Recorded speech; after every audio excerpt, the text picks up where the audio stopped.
Kaverit sanoo, että sijoittamisen voisi tehdä internetinkin kautta. Saataisiin olla helpompaa, kun ei tarvitse jonottaa pankissa.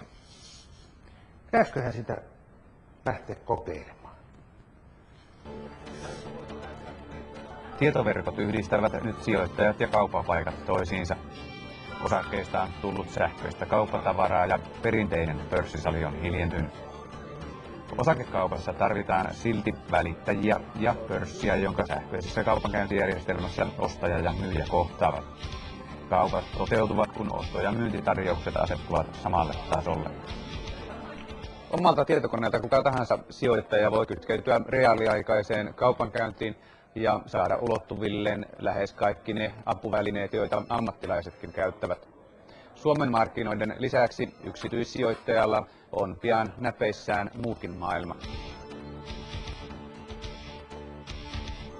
Internetissä palveluja tarjoavien online-välittäjien suosio on kasvanut nopeasti ja enemmistö aktiivisista yksityissijoittajista tekee pörssikauppansa oman nettimeklarin välityksellä, olipa se sitten oman pankin tai jonkun yksityisen pankkiiriliikkeen tarjoama palvelu. Online-sijoittaminen on helppoa ja vaivatonta. Itse kaupankäyntiin ei tarvita muuta kuin tietokoneyhteys ja sijoitettavaa rahaa. Osakkeiden ostaminen ja myyminen onnistuu napin painalluksella, mutta hyvien valintojen teko on se vaikeampi osa. Ennen kaupankäynnin aloittamista on rekisteröidyttävä jonkun online-välittäjän asiakkaaksi ja avattava oma osaketili.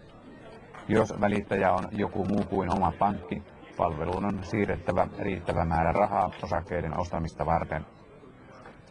Tarvittavat kaavakkeet voi tilata suoraan verkosta, täyttää ja palauttaa välittäjälle postitse. Varsinaisia toimeksiantoja pääsee tekemään, kun nämä muodollisuudet on hoidettu. Kaupankäynnin turvallisuudesta on huolehdittu siten, että palvelussa välitetyt tiedot eivät pääse ulkopuolisten käsiin.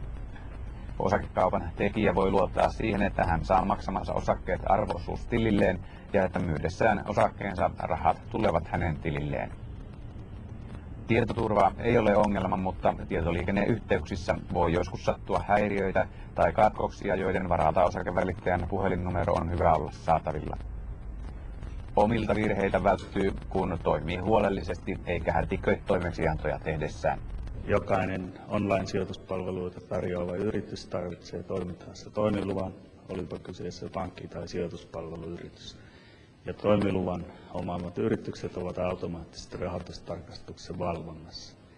Rahoitustarkastus valvoo välitys- ja muita online-palveluita siinä samalla, kun se valvoo näiden yritysten toimintaa yleisemmin. Internetin kautta välitetyt toimeksiannot menevät suoraan välittäjältä pörssin kaupankäyntijärjestelmään ja kaupat toteutuvat välittömästi, jos hinta vain on sopiva. Kauppa syntyy, jos osakemäärä ja rajahinta vastaavat vastapuolen tarjousta. Internet ei tarjoa ainoastaan mahdollisuutta kaupankäyntiin, vaan sijoittajan saatavilla on valtava määrä tietoa ja apuvälineitä sijoituspäätösten tueksi. Omaa sijoitussalkkua voi seurata internetin kautta reaaliajassa. Myös osallistuminen osakeanteihin käy vaivattomasti. Osakevälittäjien lisäksi uutisia ja muuta tietoa välittävät lukuisat tiedotusvälineet ja muut palveluiden tarjoajat. Keskustelupalstoilla vaihdetaan vilkkaasti mielipiteitä yhtiöistä ja sijoitusmahdollisuuksista. Online-palvelut sopivat parhaiten aktiiviselle sijoittajalle. Nettikauppa saattaa houkutella nopeaan päiväkauppaan, mutta useat tutkimukset todistavat, että päiväkaupassa voi jäädä helposti tappiolle. Vauhti saattaa sokaista ja houkutella liian suuriin riskeihin. Täytyy myös muistaa, että myyntivoitoista joutuu aikanaan maksamaan verot, eikä kaupankäynti ole muutenkaan ilmaista.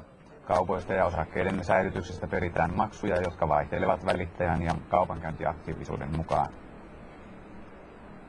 Online-kauppaa voi käydä myös rauhallisempaan tahtiin ja tutustua eri informaatiolähteisiin ajan kanssa. Moniin eri palveluihin on mahdollista rakentaa mallisalkkuja, joilla voi harjoitella kaupankäyntiä tai seurata muuten vain tiettyjen osakkeiden kehittymistä. Tarkempaa perehtymistä varten on tarjolla salkkuohjelmia, jotka perustuvat tekniseen analyysiin. Sen tuloksena saatujen kuvien perusteella voi yrittää arvata osakkeiden suuntaa. Internet on tehnyt sijoittamisesta entistä vaivattomampaa. Samalla se mahdollistaa erilaisten sijoitustapojen toteuttamisen. Samaan aikaan voi kerätä pitkäaikaista osinkosalkkua ja toisella salkulla käydä riskinpitoisempaa ja nopeampaa kauppaa. Sijoittaminen on säästämistä, mutta samalla se on mielenkiintoinen ja jännittäväkin harrastus.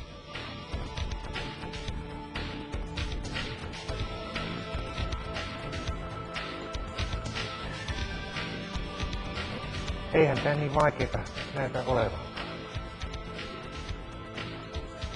Tässähän näkyy päivän kurssit. Mukavasti niitä voi näköjään katsoa ihan milloin itselle sopii ja kun on rakennustyötkin ajoittua aina miten sattuu. Tästähän tämä lähtee liikkeelle.